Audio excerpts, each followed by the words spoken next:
Hey everyone, you're listening to the Rival and Queen podcast. I'm Ashley. And I'm Sarah. We're so happy to be here with you. I know. Happy Thursday. We've been doing so much pre-recording lately. So I feel like when we do our intros, I get so excited to like revisit the conversations that we're having. And be live. I know. Oh, and it's Thursday. It's like the first day of summer in Halifax. We're going to go out and walk around. I just like the city is alive. I know. And we're finally allowed to go outside on restaurant patios with 10 people, which is amazing. So the weather's turning. Everything's coming around. I know. I feel the beach is next. The beach is next. Like I actually saw some people that were at the beach. And I'm jealous. I need to go. I can't wait. I haven't been to a beach yet because we haven't been able to go really. We're not supposed to leave the city. The weather's kind of been crappy. But now it's time. So we're like lit up. We're ready. I've been getting ready for summer. As have you. I've been inspired by you. I got a new skirt. We have matching skirts. I got new white sneakers inspired by you. Don't you feel so good? I feel really good with sneakers. I'll tell you, I've only owned 3 pairs of sneakers. This is like a big style move for me. It's so funny. I love them. We were wearing them earlier. They're Nike, and I wear the Adidas Superstar, like the classic. I have an all white pair and a white and black, but I was saying to Jeff that the more I wear the new ones, which are all white, they're so fresh and so white that I understand why like the kids, like the young kids always need like fresh ones. Cause now I'm like, oh, as soon as these get a little dirty, they won't look as good. Like I want them to be fresh and white. Which is very funny because when I was younger and used to wear Superstars, like in junior high, I liked them to look worn. Like I didn't like them fresh and white. I think that's a lot of people think that way about Converse too. Because one of my friends, Caitlin, who is a high school teacher, I remember her saying that like the kids like them, the more beat up and dirtier, the better. Wow. But maybe we're getting old. Like we want things to be, well kept. Also, I think I owned the dirtiest, most beat up pair of Converse sneakers. Yeah, this is probably true. White Converse, not good in Nashville, in hot Nashville, in crowded bars. I remember Jeff's cousin poured a full glass of wine red wine on them, and I was just like, I feel like they won't come back from it. And they didn't. R.I.P. No, they went into the garbage as soon as we returned. Oh, I love them.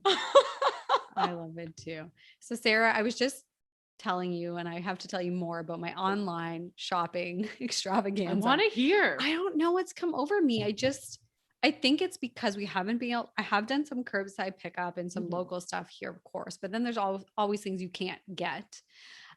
So I've really resorted to the convenience of online shopping, and I'm not a big online shopper, but recently anything I think of in my mind that I can't just go and grab and pick up, I'm like, I'll just order that. But I feel like it's so bad for your bank account in a way because it doesn't feel like a real transaction. I don't know how to explain it, but it's like, no, it's not real money. Addicting. And you don't get the same satisfaction of going into a store, searching that you feel like you've completed something. It's like nothing has happened. And then because you have to think about it. You're at the store, you try it on. There's more involved. There's like more steps to getting to the cash register.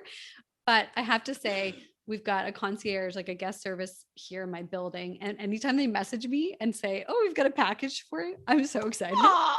But I don't know what it is because I'm like, what did I order? Do you know what? I feel like that because you introduced me. So we are just fresh out of lockdown in Halifax. We haven't been able to shop.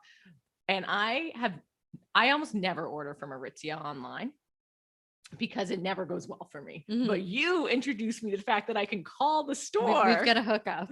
And the manager, shout out to Jill, thank you. And she will coach me through the sizes, the colors, what to buy. Mm-hmm. And it's more steps than buying online, but for some reason I like it better. And I've made 2 orders with them. And she's so lovely. She's so lovely. And she was trying to help me. There was a sweater I ordered. It ended up being the wrong one. And she was like, no problem. Fixed it all for me. Did the refund electronically, like all this stuff. And we did curbside. Like it was so great. And I felt like, cause we were texting and chatting about it, that I was bothering her. And I said to Jeff, my husband, I feel so bad, cause he knows Jill. And he's like, it's her job, Ashley. Like she does not mind. Like she's probably happy that this is happening. Oh, she's so good. It's like having a personal shopper. It's like so nice to be able to talk to someone to be like, do you think this color is nice? I know. And she actually, things online obviously always look quite different, especially Oh when my they're God, yeah. close, like grays or beiges. And she would take pictures of what they had in the store and compare them all to me and like hold them up. And I was like, thank you. Anyway, shout out to Jill and Aritzia Halifax. We love you. We're getting creative in the shopping experience. I know, but I was so happy that they were able to be in there and keep working. So Oh my God. Yeah, no, when you told me that, I was like, for sure. I've actually passed her name along now to Laura McMullen too, because she's like, I need a day. I need to shop. I need to do all the things. I was like, call Jill. She'll help you. And anyone listening should also do that. She is the best. Yeah. You have a new skincare routine, I heard. I do. I was just telling Sarah as well that, so no shade on, all the fabulous skincare products out there in the world, but I've really like simplified my skincare routine. I think it's actually working. What is it? So I recently found this lady on YouTube, and her handle is the Budget Dermatologist. So she's a board certified and a dermatologist, and she does probably like 5 to 20-minute videos and breaks everything down really simply, but it's all about ingredients. So effective ingredients, like you could get is it Cerave? I think that's how you say it. Oh, I don't know. It's like it's one you can get at the drugstore. It's like CERVUE or something like that. Okay. You probably used it when you were a teenager, one of those kind of brands, like Spectra Gel, along those lines. And she like really, really endorses those things. And she even says like, I'm not getting paid to endorse these things, but these are things that will actually restore your skin and clean and and they're $12. So I find, and then there's a day cream that I've been using too. It's a Vichy one that she recommends, because I kind of have like drier side, I would say. And like, I do still break out, but I feel like since I've been using everything, my skin is like changing. Is it weird? I know. Your skin looks great. Well, I have a few little breakouts, but they like literally like shrunk. Oh, I don't. A few days later, they just like shrunk up. It's very, I don't know. I think, and her thing is like less is more. So we might have to get the product list. I like that. Mm-hmm. I mean, mine's not a lot, but I'm liking this at this. So you're doing. So I use a different cleanser in the morning and the evening, which are both, I'm using up one of the Vivier ones that I have, but it's basically like, if you do have, she breaks the video down specifically, if you have like dry and acne prone skin, oily acne prone, or sensitive acne prone in this like specific, whatever video. And she just basically says like, wash your face, don't use toner, put moisturizer and sunscreen. And then she recommends the moisturizer and sunscreen, and it's different for the different skin types. So like Aveeno is a lot of the ones she recommends, Vichy, because she just literally says like, these are proven ingredients, and what they have is the same as what you would get or pay more for, elsewhere. So anyway, I'm excited to see that, like, how you feel about this over time. And Sarah Pike, one of our friends, she hopefully she doesn't mind me sharing this, but she has gone to a dermatologist before, and she said the exact same thing, that they recommend these Cerave products, and like keep it. We'll link it in the show notes. Anyways, sunscreen, we need it because it is sunny and warm. But so those are my like vices. I'm stoked that you found this like light skincare routine. I know, and it's working. It's one of those things, and a lot of the reviews are like, I am listening to a complete stranger and I'm taking it all in, and it's working. So a lot of the reviews were positive. So I love that. I will get ready for my summer skincare routine, I don't know what it is yet, but just wash your face and cream it and put sunscreen on is basically all you need to do. Drink lots of water. Drink lots of water. Okay. The other thing that we've gotten into very heavily this episode, we talk a lot about sports, Ash. We do. We've got Wendy Sparks on, the mother of Courtside Moms. She is the Courtside Mom podcast host and friend. We met her at the International Women's Day event that we helped host with Martina, and she is just so lovely and so friendly and kind. So we just thought it made sense to reach back out and learn more about her journey. Yeah. And so her podcast is all about not her son, mothers of athletes, and specifically the NBA, WNBA, and G League. And it's such a cool concept to learn about like the family and the teams behind kind of the athletes that we all know and love. And Wendy was super fun, but she got us in the sports mindset, and we've been like, you've been indulging in golf. Like, what? Yeah, we've been golfing.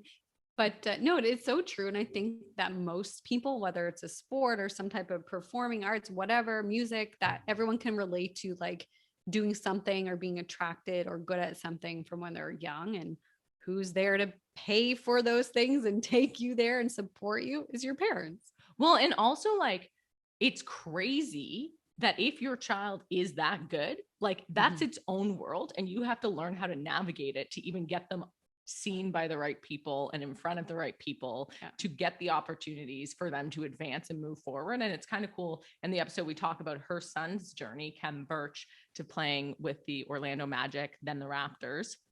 But even from like a kid, how she would, you know, I love the story. She like leaves work and like picks him up and drives to the States with her like outfit on and no overnight bags to get him to a tournament on time. Like, yeah, it's so crazy. And she definitely took it upon herself to do the research and do that legwork so that she was making good decisions for her and her son and her family, because I can see that there would be a lot of people that would get taken advantage of or taken down the wrong road. And she really like took the reins on that. And, you know, he's in the NBA. So I think she did really well. Helping him get there. I know. And it's nice to hear even just like about the journey of the parents, like going through the ups and downs with their kids and just, learning more about the people behind, anyone. Behind the scenes and anyone kind of performing at that level. Like it's never just one person. No. So it's nice to hear kind of about, everyone else who helps support them and get to know them in a different light. Yeah, no, she is so lovely and such a great conversation. Heartfelt, easy listening. She's just fun. Like we just love Wendy. Yeah, she has a great laugh and just so cheerful. A ray of sunshine. A ray of sunshine. If you want to follow Wendy, you can at Wendy Sparks 73 on Instagram. And of course, most importantly, at Courtside Moms. And we'll link both of those in the show notes and a link to her podcast. Yeah. All right. Should we dive in? Let's do it. All right. All right. She is no stranger to being in the podcast studio. Wendy, welcome. We're so happy to have you back in the virtual Rival and Queen podcast studio this time. Yes. Thank you so much for re-inviting me. I'm so excited to be with you ladies again today. Yeah. We had such a great time with you for the International Women's Day episode. So it's nice to be able to get back together and just focus on you. Absolutely. Let's do this and have some fun.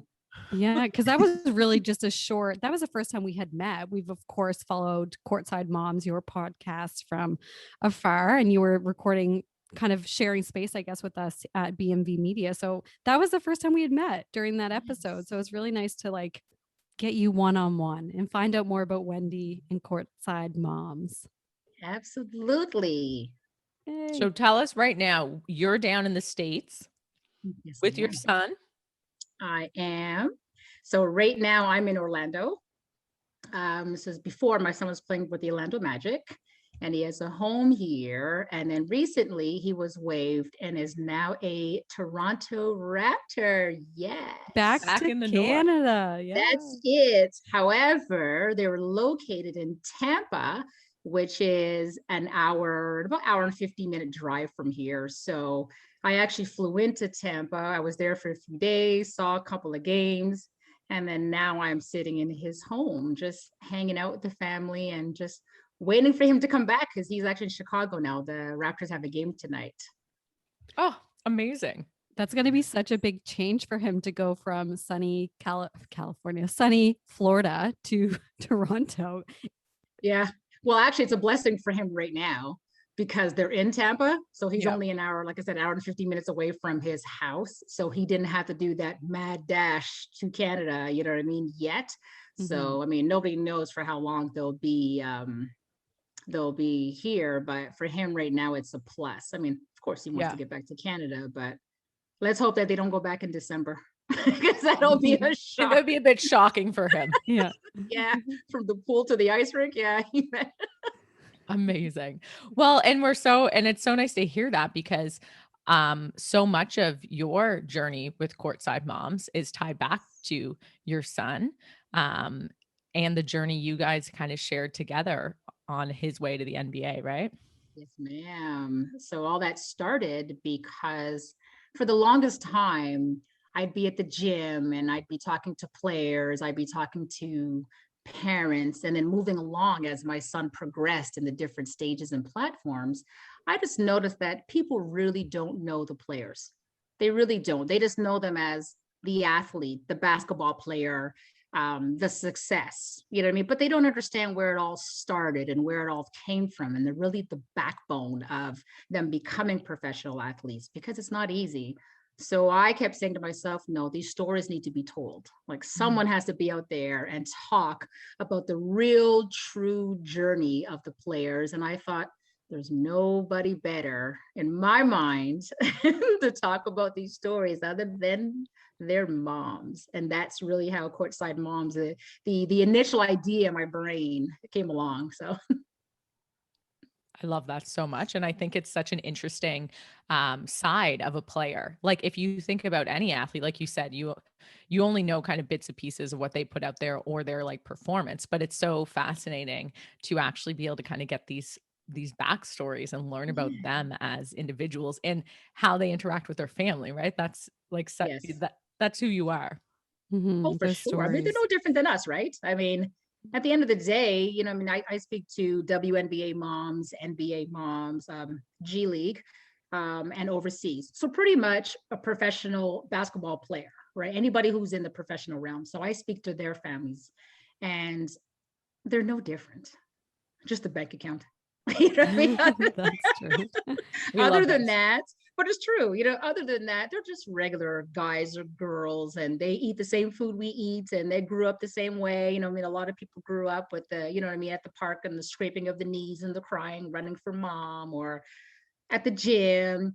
You know what I mean? The only difference is that a lot of these athletes really started to put a lot of more effort into playing basketball. So that's where they started separating themselves from someone who's playing the community ball versus someone playing professional.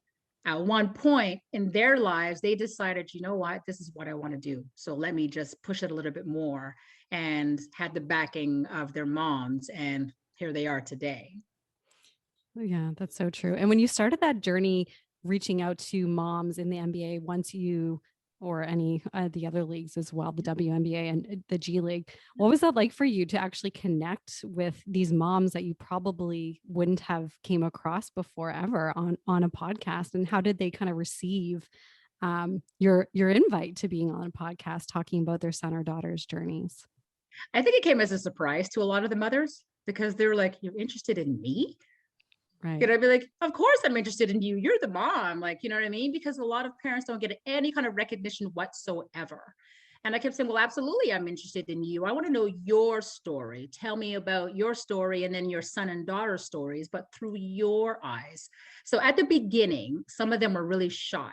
A lot of them were shy, let me tell you. They're like, oh, I don't really know. I've never done this before. And I'm like, neither have I, whatever. Just come on. Comes very Like, naturally for you though, Wendy. well, thank you. So, so I was saying to a lot of the moms, we're just having a conversation, two moms. Let's just talk. Let's just talk about our journeys. No way will I ever make you feel uncomfortable. If you do feel uncomfortable, we can stop or just talk, and we can edit anything at any time. So a lot of them kept saying, okay, well, we'll try. And now I have moms calling me saying, look, Wow. we have a great story and everybody needs to hear it. And I'm like, let's go. Like, just bring it to me. Like, let's go. Let's do this. And tell me what you find so fascinating about your story that you really need the world to know. So Oh, now it's much easier. oh, I love that. And it's so feel good. Like it's, yeah, I don't know. I just love this podcast, and you bring such a nice energy to it, but it does feel really good just to get this bigger picture of people, and their stories. And I think we had a conversation the last time we were together about, the team of people it takes for anyone to become like play at those top competitive levels. Like it's never just one person, right? No, no. I mean, I find in my case, I was the one that put it all together, but I didn't know a lot of this stuff, right? So, I mean, I played basketball, but at the end of the day, it wasn't at a professional level. So I had to look for these resources. Where do I go? And being in Canada is completely different, right? I mean, Khem was raised in Montreal, and then at one point he went to Ottawa with his dad. So it's not the same when you're in the US. So now I was asked, well, do you want to send him to the EOS? I had to look at the difference now in academics, of course, first and foremost. Mhm. And then I had to look at the programs. And then I realized a lot of it was night and day. So now I had to make that decision as a mother. Do I really want my 13-year-old boy to go in a different country by himself, live with, I don't know, sometimes 13, 14 other boys, you know what I mean? And Trouble. yeah, I've got a couple of calls. Those were funny. So, but you know what I mean? Like as a mom, I had to make that sacrifice and say, okay, is this really what I want to do? But I wasn't that selfish mother. I kept saying, well, there's a talent here. So let's exercise it and see. And you always have the option to come back home if you're uncomfortable. And I guess he wasn't uncomfortable because here we are 15 years later. He hasn't been back home. Well, Sarah I and I mean, his talked, home. the roles have reversed. Sarah and I Yeah. talked to Taylor Crosby last winter, and she went away. She's Sidney Crosby's younger sister to play hockey in the US at a very young age. And that's just something Sarah and I were so surprised at. Like, that these athletes are at the highest level that they can play at, but everything that happens when they're really young for most of them, that they're moving away from their homes, they're living with families or other players. And it's just kind of shocking. I think we kind of forget about the sacrifices at such a young age that they and their families really have to make to make it to where they are today. Think about it this way. As kids, sometimes we would want to go out to a best friend's house or whatever, a sleepover with our friends. But this is a sleepover that lasts for years. Like, you know what I mean? So They never if you're come back, scared, really. that's it. And if you're scared, well, it's hard for mom or dad just to get in the car and pick you up 15 minutes later. Yeah. Usually it's like 15 hours later. And you have to stay there because you're enrolled in the school now. So it's a whole other level of bringing your child up. So for me, it was scary. It was more scarier for me than it was for Khem. Believe you me, he was fine. He was Yeah, he probably was like, so excited. oh my God, yeah. He was like, okay, can you send money? Because I want to buy some Nikes. Can you send money? Because I want like the newest whatever. Can you send money? But that was it. You know what I mean? And I'd be like, I'll drive it to you. He's like, nah, just send it. So Oh my. So tell Poor us a little mom. bit about your own journey with you and Khem, and kind of, because you mentioned that it is this different world and you're trying to navigate it, but what is it really like? Because when did you notice with him that he had potential to be a professional athlete? well, I thought he had potential at 6 or 7.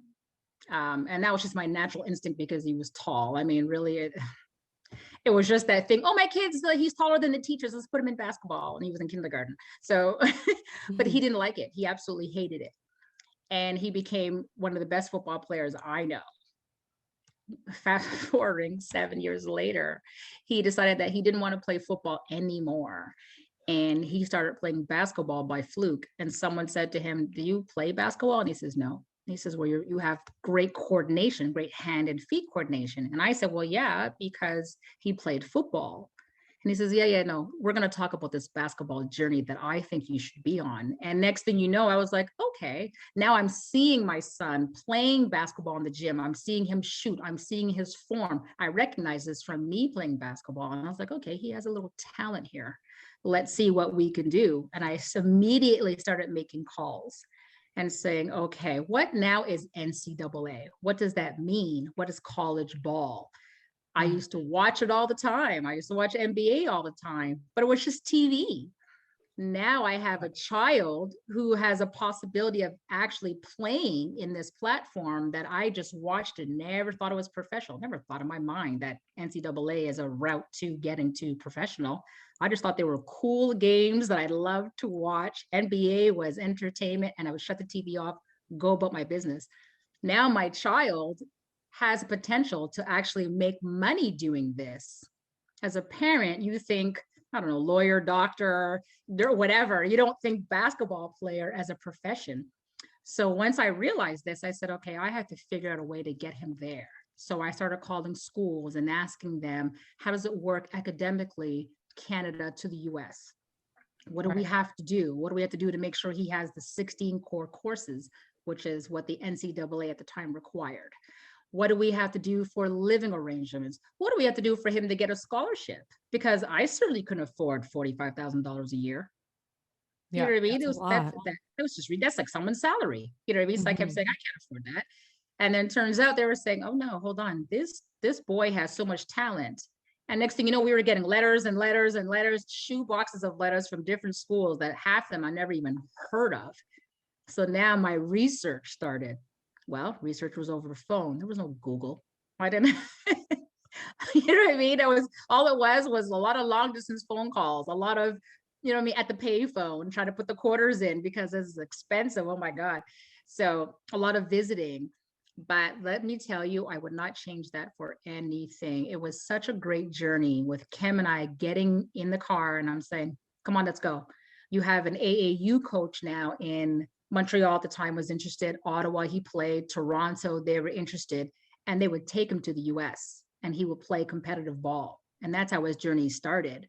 But let me tell you, there were a lot of times I'd be at work and I get a phone call and say, okay, Khem needs to be at this tournament tomorrow morning, 12 hours away. And I'm like, oh my God, how many times did I leave work in my suit, my 3-inch stilettos and my purse and let's go and get in the car with nothing on my back. Let's go, Khem, and pick him up from school and we would just go. And then I would get to wherever I was and just buy whatever we needed because he had to be there. And I had to be that parent that like that got him there.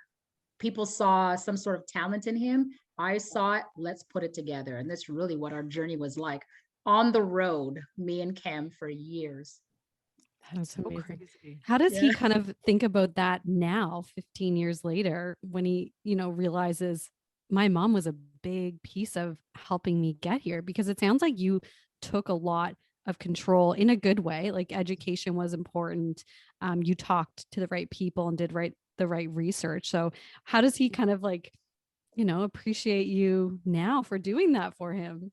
You know, he's forever grateful. And we talk about that. And he said to me on Mother's Day, he says, you know, I wouldn't be where I was without you. And he says that because he didn't want to play. Mm-hmm. And I'm not that parent that'll push and say, no, you're going to do this. I just kept saying, hold on. I just want you to see your talent. I just want you to recognize what other people see. And I remember him saying to me, the day that I do bad, I'm going to get so mad at you, Mom. I said, okay. About 10 years after that, I said to him, he never got mad at me before. And he laughed. I didn't do bad. And we just laugh about it all the time. we just crack up about that. And Khem knows that for me, it was always his best interest. I would never put him in a situation where, you know what I mean, where I didn't think he was a good player or if there was always someone that's always better than you at anything in life. And I would tell him, okay, so then let's work so you could be just as good as them or even better. It wasn't, oh my God, this player's better. You're not going to get that way. No, it was, do you feel this guy's better than you? He'd say, yes. All right. What do you got to do to be just as good as him or even better? And then he'd think about it and he says, okay, I'm going to work on that, Mom. So that's the relationship that we have and we still talk about it. So for him, he always says, you always pushed me in a great way to be great at what I do and what I learned to love later on. I didn't push him to love it.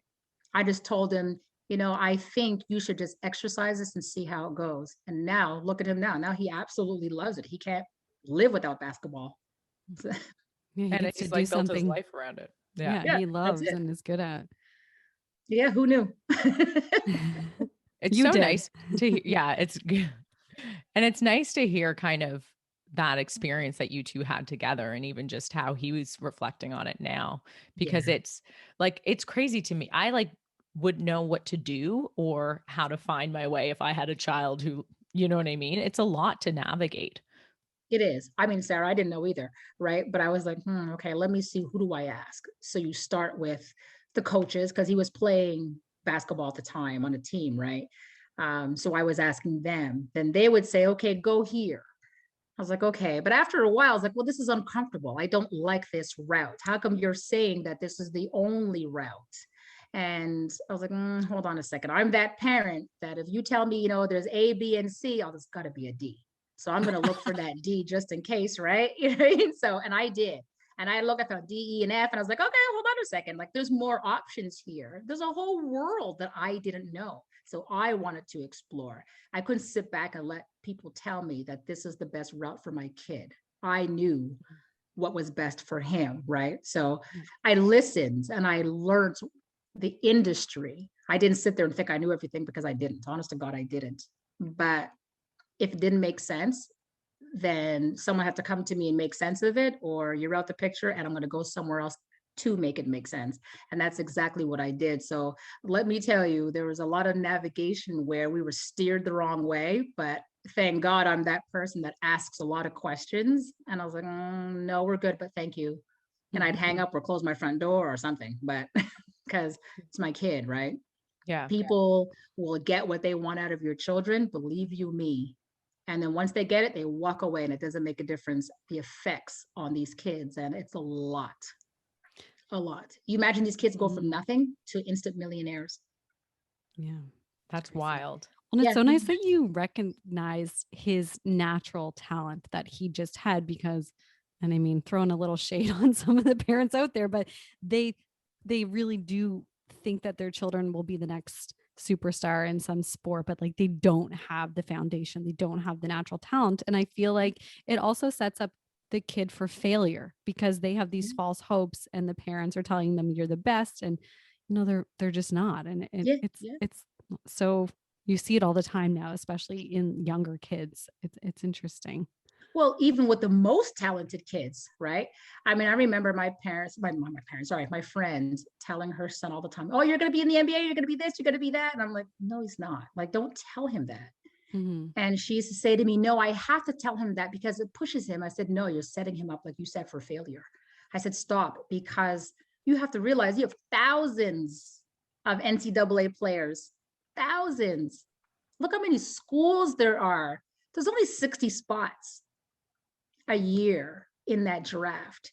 Yes, there's other avenues. Yes, you have the G League and overseas, but still, don't say to them that they're going to be. How can you make this guarantee? First of all, it's a draft. So how do you even know this? So I used to get so angry at parents that would just automatically tell their children that they're going to be a professional at this. And I would tell them, I'm not saying that your child's not going to be great at what they're doing, because I'm sure they're fantastic and will be fantastic. Just don't guarantee the route. Just work at it together, support them.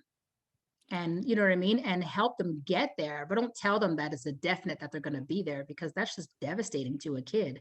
I mean, I've seen a lot of kids go through a lot of mental torture because they expected to be, just say, in the NBA. I mean, my son went undrafted. Yeah. So if you look at Khem, he went undrafted, you know what I mean? Like in 2014 was the worst. 2011 to 2013, up until that point, he was like a fantastic basketball player. Doesn't mean he wasn't because he went undrafted, but it's just the fact that it wasn't ingrained in his brain. You're going to make the NBA. You're only going to be in the NBA. You know what I mean? Because it's devastation for these kids. And I just don't like that. Well, that's the other part of it I want to ask you about, is like the emotional highs and lows, because obviously there's so much work going behind and you just trying to navigate how your child can get to a professional level. And Khem's so lucky he had you as a parent who like took that on, because not everyone does. And it's very daunting and probably a lot to figure out. But like, there's also the emotional part of it, of if they do make it or they don't make it, and you have to support them in that. Yeah. You know, you're absolutely right. It's when Khem went undrafted, it was devastating for him. Because here you have an athlete, and that's all his dream was. I want to make it to the league. That's it. And here you have the parent that's, okay, I understand you want to make it to the league, but there's always other options. There's always, no, I don't want to hear that. He didn't want to hear nothing. There was just the NBA, because for him, that's just living life, basketball life.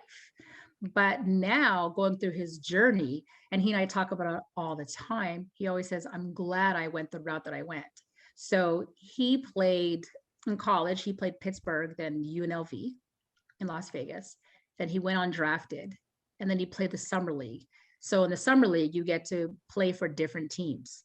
So he played for the Washington Wizards, he played for Miami Heat, I believe Brooklyn Nets.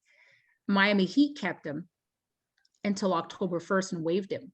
That was devastation for him, because now he thinks, oh, I'm going to be a Heat player. And this is after being undrafted. Then he ended up playing in their G League team. Now, the G League team is the farm team. And this is where you can get called up to play. But he didn't. So at one point they're like, well, what do you want to do? And then opportunities overseas came. So he says, yeah, I think I'll try this opportunity. So he went to Turkey. So he played in Turkey for a year. After that, he got a 2-year contract in Greece. But halfway through his 2-year contract in Greece, that's when the Magic called. Now he has a choice because you get paid when you play overseas. So, and this is all public knowledge, right? So Khem had a choice. It's like, you have 500,000 now that you're leaving on the table because you're deciding to go because the Magic are calling. What if they don't hire you? Right. So he left 500,000 on the table. He was like, this is what I want, Mom. His This is dream. my dream. Yeah. Mhm. And he left. And he left Greece and he went to the Magic and he played with them for 3.5 years. But these are risks that these players have to take. It's just like you and I, you know what I mean? We could be hired to be anything, and then another job comes along and we're like, okay, you know what? I'm going to try it. And we leave our job thinking that it's going to be better somewhere else, and it's not. Who knows? You can get fired or whatever. You know what I mean? You're leaving money on the table. And that's what he did. But he was like, I'm all about faith. I need to try this out because I have this opportunity. And he did. And thank God. And I look at him now and I said, you know, you are so strong because he literally seen the world. This kid's traveled all over the world, playing in Turkey, playing in Greece. He played Team Canada. So he's been like all over the place. I literally called him. How old would he have been when he made that decision to go to the NBA? To 24. Yeah, 24. Wow. Yeah, that's when he, hold on, to make it to the NBA because Well, when he left that, to go The team in Greece. to go to Orlando. 24. Yeah, Wow. that was 4 years ago. Yeah. Yeah. So it was scary, right? But I was like, good for you, Khem, because at the end of the day, you do know that if it doesn't work, even with this team, we knew that he had another possibility of going back somewhere overseas if that was the case, if another NBA team didn't pick him up. So I'm glad that he just exercises right. And he said, hey, I'm going to do this. I'm going to try this out. And good for you. And he called me and told me the Magic said no, they cut me. And I said, oh my God, Khem, I feel so sad for you. And it's okay. We're going to do this and you'll get somewhere else. And he's like, I'm kidding. I wanted to kill him. No. He did. He did. I wanted to hang up on him, but I couldn't. Gosh. Yeah. And then I was like, what? Talk about emotional highs and lows. Yeah, don't put me through that. So that it was quite funny though. And then anyway, but you know what? Like you were saying before, there's a lot of ups and downs. And a lot of people don't understand the mental stress it is for these players because they just want to be normal. And a lot of people see them as these, you know what I mean? Like, okay, you're my favorite player or you're a really good player. And God forbid if you have a bad game because now you're the worst thing. You know what I mean? You go on Twitter and oh my gosh, Khem Birch had a bad game. He sucks. He's no good. You know what I mean? Khem Birch had a great game. We're so happy he's here. You just never know.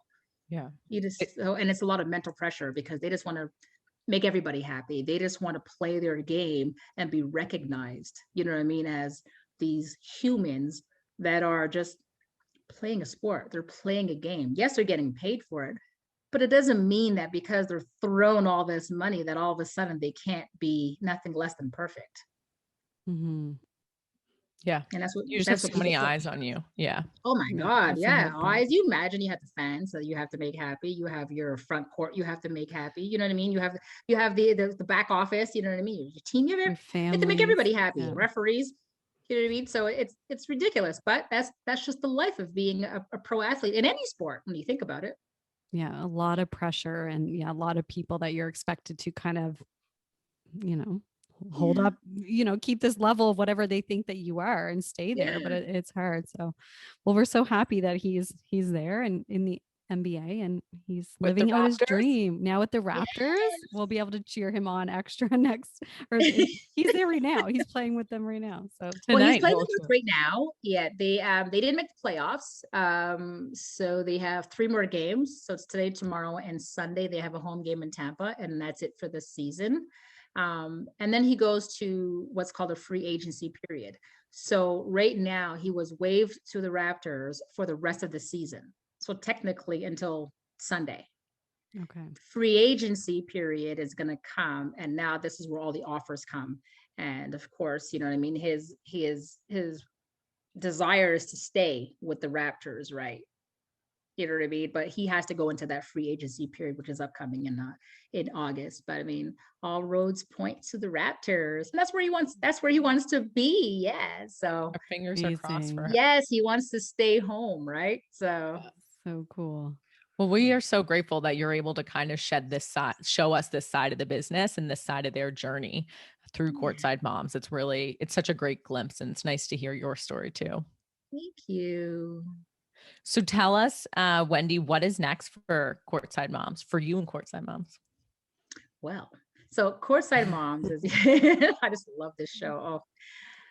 For me, I want to show all sides of the players. It's really important. At the beginning, I was just stuck on one thing because I wasn't sure what to ask. I wasn't sure what people wanted to know. But now with the mothers, the dialogue is so open. So I want to share as much as I can. And the show, we want to grow it as big as possible. We really, truly do. Like, we're talking about doing Courtside Moms events, public events, Courtside Moms, you never know. Courtside Moms, I don't know, fundraiser, Courtside Mom, anything, because at the end of the day, it's about the communities that we serve. And it really is getting people to understand the sport, bringing more visibility. I do basketball camps with Khem. You never know. Maybe one day I'll do a Courtside Mom basketball camp, and that's right. And I'll have all the moms come. You know what I mean? I actually asked them before COVID if they were willing to come to a basketball camp I was hosting in Nova Scotia. And some of them were like, yeah, of course, let us know. So That's fun. Can we go? Sarah? Of course. Come on now. Rival and queen at the game. Come on now. Hey, I used to play basketball back in the day, but you guys can host it. Okay. That sounds good. Perfect. Yes. I can't play basketball. That would be so fun. Sarah was a cheerleader. She can certainly cheer everyone on at the camp. There you go. There you go. You guys can come along and hang out with us, and you can talk to the moms, and you know what I mean? Okay. Yeah. We'll don't forget this, Wendy. We'll be there. I will not forget. A promise is a promise. We love that. So we know you're down in Florida. You're enjoying that beautiful sunshine and that heat. You know, your son's got a lot happening with kind of the movement in his career. But for you, Wendy, what's really getting you excited? What's lighting you up right now?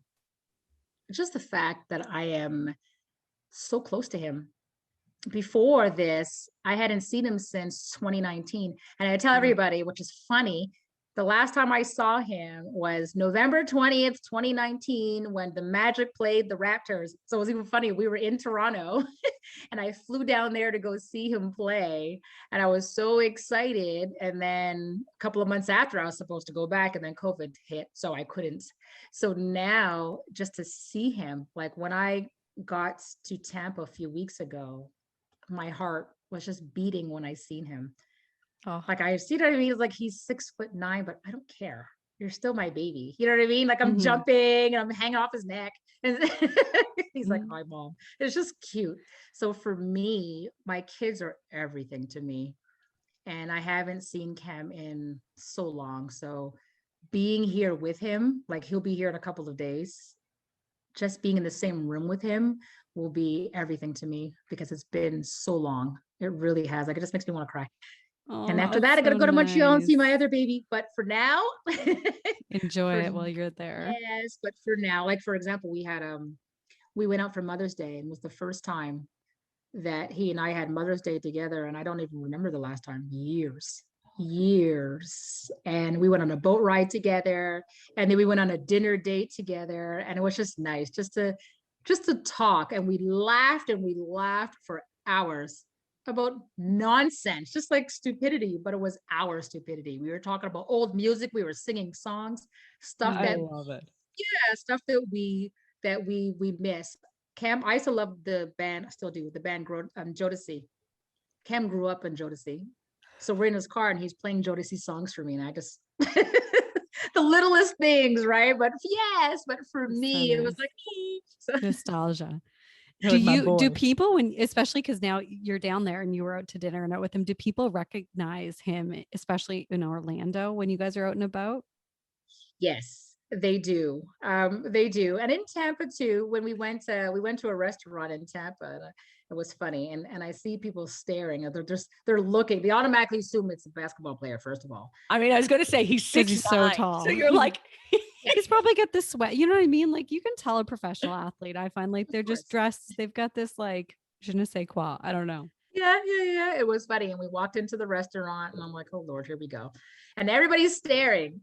And then I see one man pick up his phone. He's probably texting. He's probably saying, well, we only have Tampa Raptors here. So let's check. Yeah, going through the Raptor, going through the roster. Yeah. And I see him looking and then you see people talking and the whispering. Do they come up? Do they not come up? You can see them wondering, do they come up? What do I say?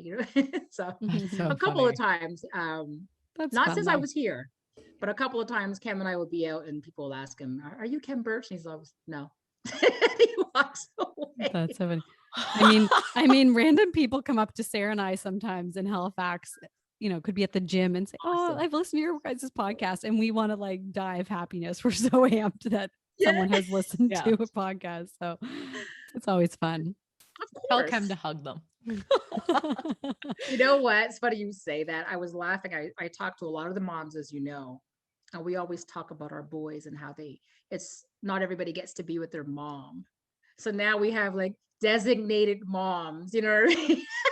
When I was in Halifax, I remember talking to a mother and she says, oh, I'm in Orlando. If Khem needs a hug, I'll give him a hug for you. I'm like, thank you. So that's look out for each other. Isn't that the best? So yeah.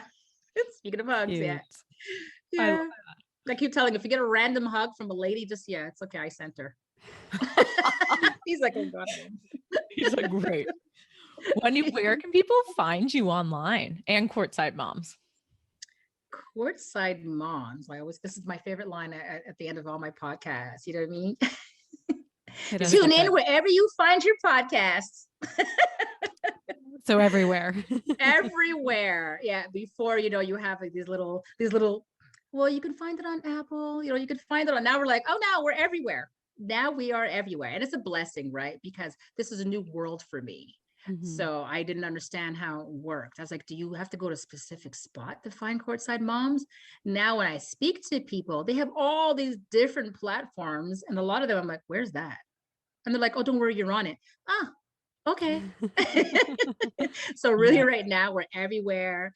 And every day we're just developing more great content on our IG, which is Courtside Moms. Yes. Facebook and Twitter. Like every day there's always something new to learn about the moms, about the players. We do a lot of rapid questions at the end, just so people get to have that feel good. You know what I mean? Like, what's your best dish? Or you know what I mean? We're gonna do that in a minute. Oh, okay. So that's our favorite part. Isn't that the best part though? It really 100%. Opens up interesting conversation, Sarah? Like things we learn about each other and our guests. It's funny. But I'll let Sarah take it away. So Wendy, you've introduced it for us, but we're going to play a round of Queenie Grams, which is our made up game. And it's very easy. All you do is pick a number between 1 and 111. And then we'll ask you a question and we'll all take a turn. 64. 64. What was your favorite movie when you were a kid? Grease. I love that movie. love Grease. Still my favorite movie, by the way. So that's so good. Forgot about it. Oh my God. I rewatched it last year.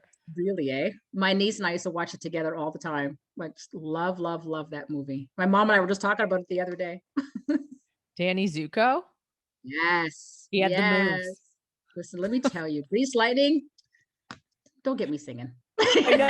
It's like playing in my head as soon as you said that. I'm like, yes. Yeah. Hopelessly devoted to you. Oh my God. I might be listening to the soundtrack tonight, actually. I know. It really it's such a good movie. I know. Ash, what about you? What was your favorite movie when you were a kid?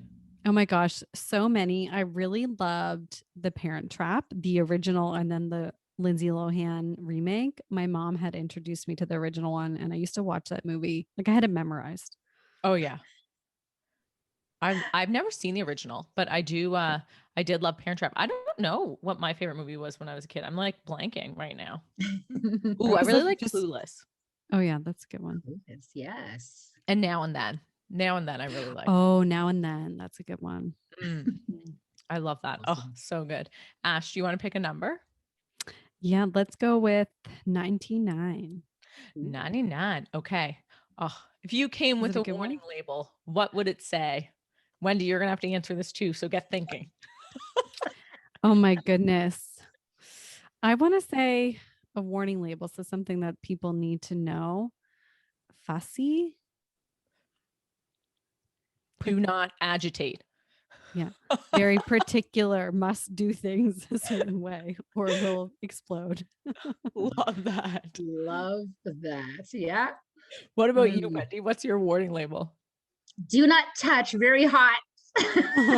Oh, Ooh la la. I like that Spicy. I'm like, one. don't touch. That was good. Yeah. Being Stay, silly. give your 6 feet to 10 feet radius That's around. it. That's it. All this flying I've been doing lately, I feel like putting that label on my arms. Do not touch. Sarah, what would you say? I think mine would be like will hug if too close. Mine's the opposite of Wendy's. It's like I know. I'm like, wait a minute. I will touch you. Yeah. Oh, that's awesome. I will come in your personal space. Yeah. Yeah. She's like, 2 feet doesn't make a difference to me anymore. Yeah. I'm like, please, if a human comes close to me, I'm like, can I hug you? Sarah's very awesome. affectionate. Sarah, what would you pick? I'm gonna go with 107. Best family trip memory. I don't know why I just picked that one. Not that I have a particular one in mind. Oh, here's a good one. I was so mad about this actually at the time. I was in Ireland with my sister and my father, and we were in Cork.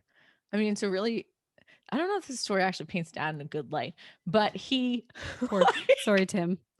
I was in going into our apartment in Cork, and it was like down a side street, and I was putting the key in the door, and someone came up behind me and grabbed me on the shoulder.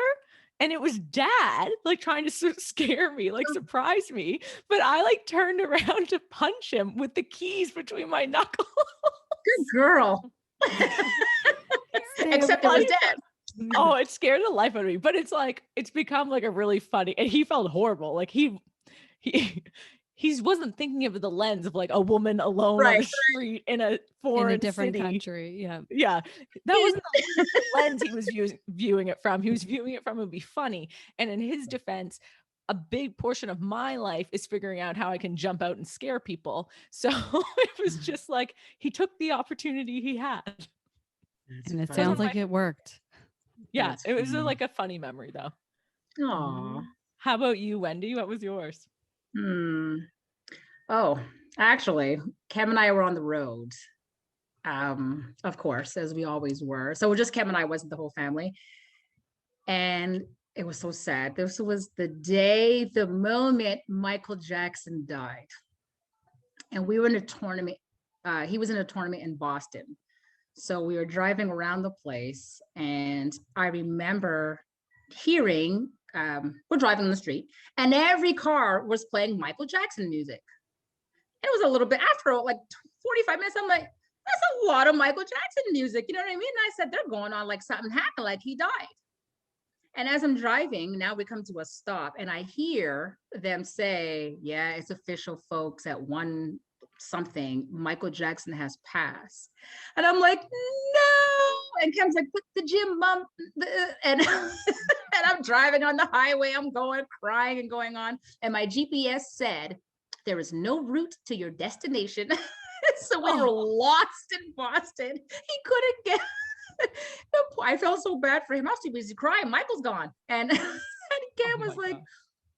We have to get to my game. And we, anyway, needless to say, he must have missed like the first quarter. It was so funny. Anyway, now we laugh about a memory. Yeah, and I'm like, Khem, like, hello, like Michael Jackson, forget the game. Like, like they should stop playing anyway. That's so funny. And to this day, we always laugh about it. He's like, oh my God. Yeah. I just want to blame the GPS company. How dare they? Magalan, I think it was the name. It said there's no route to your destination. I was like, what? You're supposed to be taking me where I need to go. So pull a U-turn, go back around. Oh, that's funny. That's cute though. Pretty much. Misadventures are the ones you remember. Oh my God. Pardon me? The misadventures are the ones you remember. Yeah. Yeah. Road trips were funny. Ash, what about you?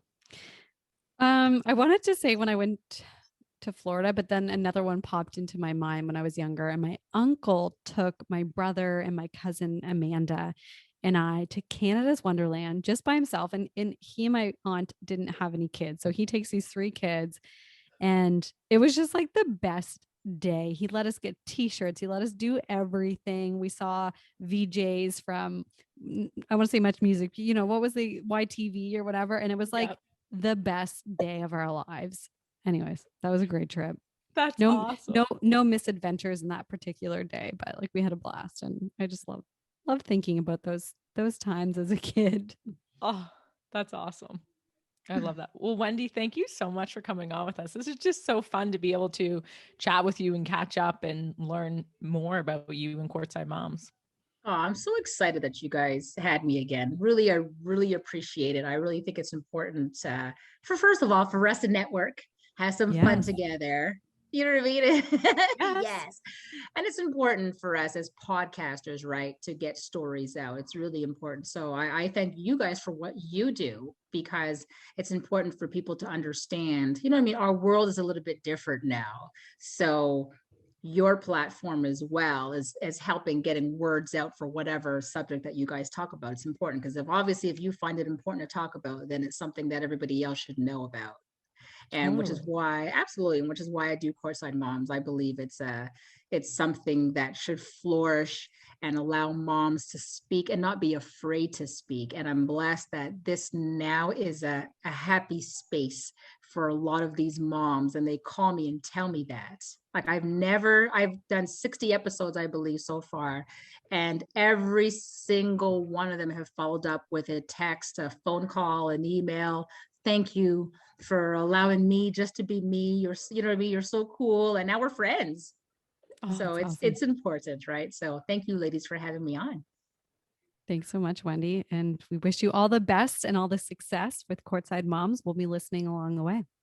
Well, thank you. And I'll let you guys know whenever I'm ready to do that. The basketball camp. Yes, We'll be ready. yes, yes. I'll let you guys know.